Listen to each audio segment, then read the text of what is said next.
Okay, good morning, students. Now you have to see the next one is advancements in modern biotechnology. What are the advancements in modern biotechnology? Is that you can see one by one. Here, modern biotechnology it will embraces all the genetic manipulation, protoplasmic fusion techniques, and the improvements made in the old biotechnological process.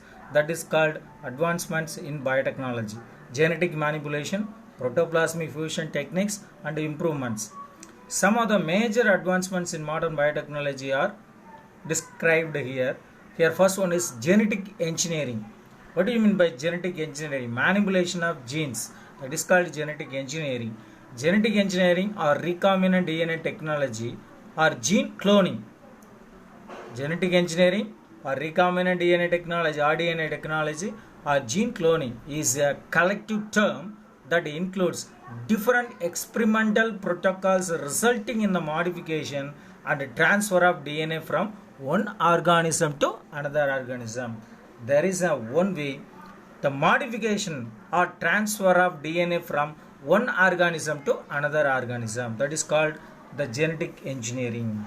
Okay, the next one. What are the steps involved in recombinant DNA technology? Here, number of steps involved here. Here, one by one, you can see what are the steps involved in a recombinant DNA technology. Is that first one, isolation. Isolation of DNA fragment. First of all, you can isolate the DNA fragment containing a gene of interest. That is called a gene of interest that needs to be cloned. That is called an insert. What do you mean by insert? The isolation of DNA fragment which is containing a number of genes, that is also called gene of interest that needs to be cloned. That is called insert. The next one is generation of recombinant DNA, that is rDNA molecule by insertion of DNA fragment to a carrier molecule called a vector that can self-replicate within the host cell. It would be very clear that the cells or that the genes only self-replicate within the host cell, that is rDNA. The third step, selection of transferred host cells, that is carrying the rDNA and allowing them to multiply, thereby multiplying the rDNA molecule. That is the third steps, transferred host cell that they carrying the rDNA. It will carry the rDNA and allowing them to multiply and multiplying the rDNA molecules. Then fourth steps, the entire process that generates either a large amount of rDNA or a large amount of protein expressed by the insert. The next one is, wherever the vectors are not involved in a desired gene is multiplied by PCR technique, the multiple copies are injected into the host cell protoplast, post cell protoplast, or it is shoot into the host cell protoplast by Schutken method. These are the 5 steps mostly involved in rDNA technology. Okay, you can see the diagrammatic representation of that rDNA technology. First of all, there is a bacteria cell. That bacteria cells containing a chromosomes and the plasmid. That the plasmid only you can remove from this bacteria cells. That the bacteria cell is a recombinant DNA. Then after that, there is a DNA of chromosome is mostly a cell containing a gene of interest, that the DNA of chromosome is mostly liberated or otherwise removed from this one. That the chromosome you can isolate the gene of interest, it will inserted into this plasmid DNA. Then the plasmid put into the bacteria cell. Then the recombinant bacteria is used here. The cells cloned with the gene of interest, identification of desired genes also there. Then it will multiplied number of copies of genes only produced. Various applications these are used. First, gene used to alter the bacteria for cleaning of toxic waste, and also the gene for pest resistance inserted into plants. These are the 2 ways mostly used for this rDNA technology. The next one is tools for genetic engineering. The restriction enzyme is a very good example for genetic engineering enzymes. The 2 enzymes are responsible for restrictions of growth of bacteriophage in Escherichia coli, isolated in the year 1963. One was the enzyme which added in a methyl group to DNA, while the other cut DNA. The latter was called restriction endonuclease. The restriction enzyme or restriction endonuclease is an enzyme that cleaves the DNA into fragments at nearer to specific recognition sites within the molecule, known as restriction sites. Based on their mode of action, restriction enzymes are classified into exonuclease and endonuclease. Again, it will classified into restriction exonuclease and endonuclease. What is the difference between the exonuclease and endonuclease? The exonuclease will cut the DNA into end of this DNA fragment. What do you mean by the endonuclease? Endonuclease, it will cut the DNA into inside this region, inner region. Okay. Exonuclease are enzymes which remove the nucleotides one at the time from the end of the DNA molecule. Example, BAL31 exonuclease 3. Endonucleases are enzymes which break the internal phosphodiester bonds within a DNA molecule. Hint second, ECO1, P-Val, BAMH1, TAC1. These are the endonucleases. Restriction endonuclease, molecular scissors. Otherwise, it is called as molecular scissors. Restriction enzymes are called as molecular scissors. These act as foundation of recombinant DNA technology. These enzymes exist in many bacteria. They function as a part of the defense mechanism called restriction modification system. There are three main classes of restriction exonuclease: type 1, type 2 and type 3. Here, which differ slightly by their mode of action. Only type 2 enzyme is preferred for use in recombinant DNA technology, was they recognize and cut DNA within a specific sequence, typically consisting of 4 to 8 base pairs are there. Example, certain enzymes are given in a table.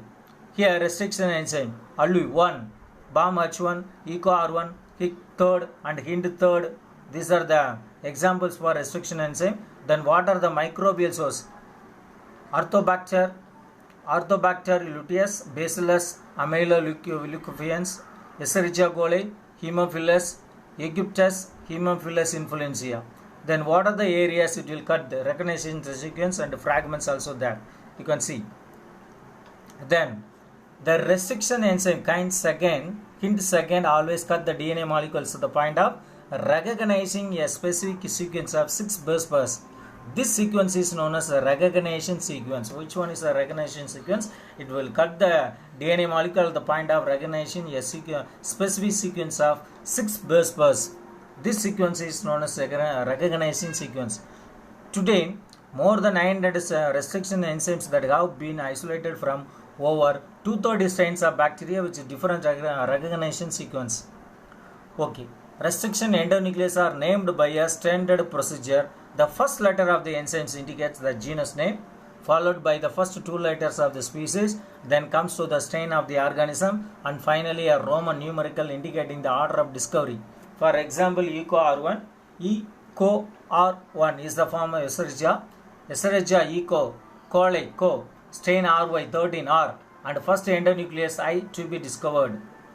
It contains 2 different antibiotic resistant genes and recognition sites for several restriction enzymes.